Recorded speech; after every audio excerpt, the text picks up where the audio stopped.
Maximum পূর্ণানন্দের ভিত্তিতে আপনি আপনার সুপারিশ, আপনার ভোট নামক যে সুপারিশ, এটা আপনি নিশ্চিত করবেন। আসেন, 1 নাম্বার হচ্ছে আপনি গুণ দেখবেন তাকওয়া। কি দেখবেন বলেন? তাকওয়া। কি দেখবেন? তাকওয়া।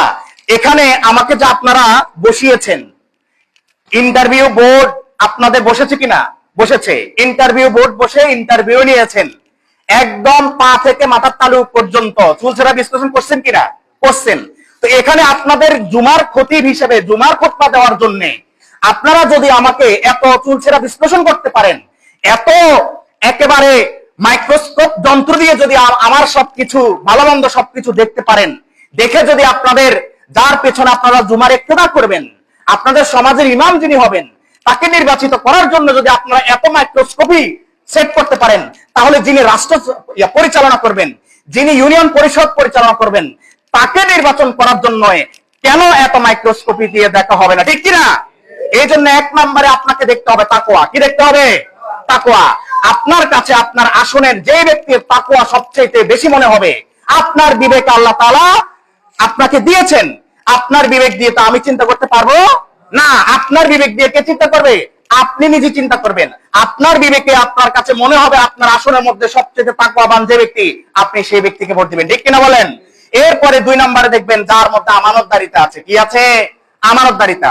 তাকওয়ার মধ্যে কিন্তু সবকিছু চলে আসছে। তাকওয়ার মধ্যে কিন্তু নামাজ, রোজা, হজ, যাকাত যা আছে, ইসলামের সব বিধান কি চলে আসছে। এরপরে 2 নম্বরে আপনি দেখবেন আমানতদারিতা। আমানতদারিতা কি?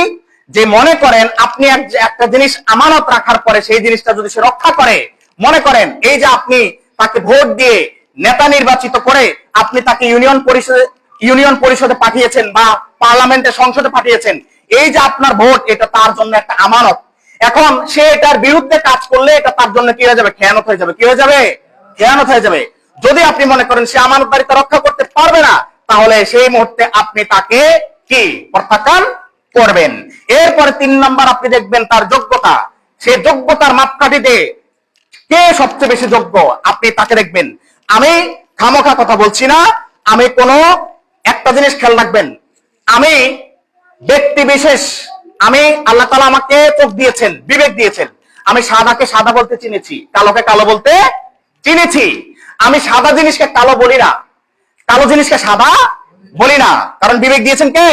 আল্লাহ। যে মালিক আমাকে বিবেক দিয়েছেন, সেই মালিকের বিবেক সঠিক কাজে খরচ করতে হবে কিনা?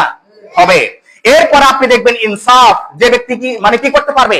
ইনসাফ করতে পারবে। ইনসাফ মানে কি? গত খুতবার প্রথম পর্বে আপনারা শুনেছেন যে ইসলামে